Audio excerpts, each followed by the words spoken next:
वास्तव में ये ब्राह्मण धर्म यानी इन चूनमंगों का धर्म यानी वैदिक धर्म यानी सनातन धर्म। अभी क्या क्या नाम है इस धर्म के। ये सारा का सारा चोरी पर ही टिका हुआ है। सांची के शिल्प से इन बदमाश ब्राह्मण चूनमंगों की चोरी पकड़ी गई। नहीं समझे? आया बताता हूँ। इन चूनमंगों के पास पुरातात्विक प्रमाण तो है ही नहीं, और बौद्धों के पास ढेर सारे पुरातात्विक और साहित्यिक और ऐतिहासिक प्रमाण उपलब्ध है। इनके काल्पनिक हनुमान या मारुति की उत्पत्ति का सबूत मिल गया।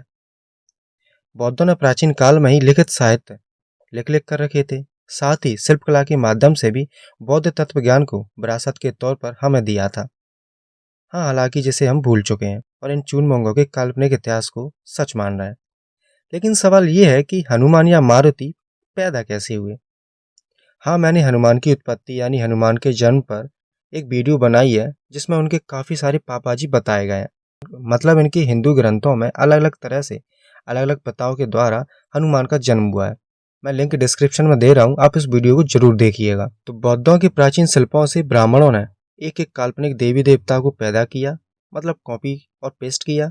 उनमें से एक हनुमान या मारुति भी है। सांची के शिल्प के चक्र के साथ एक बुद्ध को अरहत के रूप में दिखाया गया है, जो हवा में उड़ रहा है, जिसके हाथ में एक खड़ग है जो वज्र का प्रतीक है, जो चक्रवर्ती राजा है। बिल्कुल उसी प्रतिमा की नकल करके इन ब्राह्मण चूनमंगों ने हनुमान का वर्णन किया है। खड़ग की जगह गदा रखा है और हाथ में जो त्रिरत्न का प्रतीक है उसे पहाड़ बना दिया। चोरी का पता ना चले इसलिए काल्पनिक हनुमान को पूंछ भी लगा दी। पूरब के समंदर से पश्चिम के समंदर तक जाना सूरज का हर दिन का प्रवास है और चारों दिशाओं का प्रतीक है। इसलिए एक कथा में बुद्ध अपने सपने में देखते हैं कि उन्होंने विश्व अवतार धारण किया है और दोनों समंदर को अपनी बाहों में पकड़कर उठा लिया है। ये अंगुत्तर निकाय में आया है। इसलिए चक्रवर्ती या राजा का अभिषेक करते वक्त चारों समुद्र का जल अपने सिर पर डालते हैं और इससे इसका संपूर्ण धरती पर साम्राज्य स्थापित हुआ है, ऐसा समझा जाता है। इसी वजह से सम्राट अशोक अपने सभी अभिलेखों में राज्याभिषेक का बार बार जिक्र करते हैं, क्योंकि वे भी एक धम्म राजा है। बुद्ध ने ज्ञान प्राप्ति के बाद चारों दिशाओं के समुद्र के पानी में नहा लिया था और उसके बाद भी बोधि वृक्ष की तरफ एक टक देखते बैठे थे। बुद्ध चरित, महावस्तु, जातक कथाएं, धम्मपद में इसके संदर्भ में बौद्ध साहित्य में अरहत अपनी इच्छा के अनुरूप हवा में उड़ते हैं और कहीं पर भी उड़कर जा सकते हैं, ये दर्शाया गया है। मैंने उड़ते अरहतों को मारुति कहा है।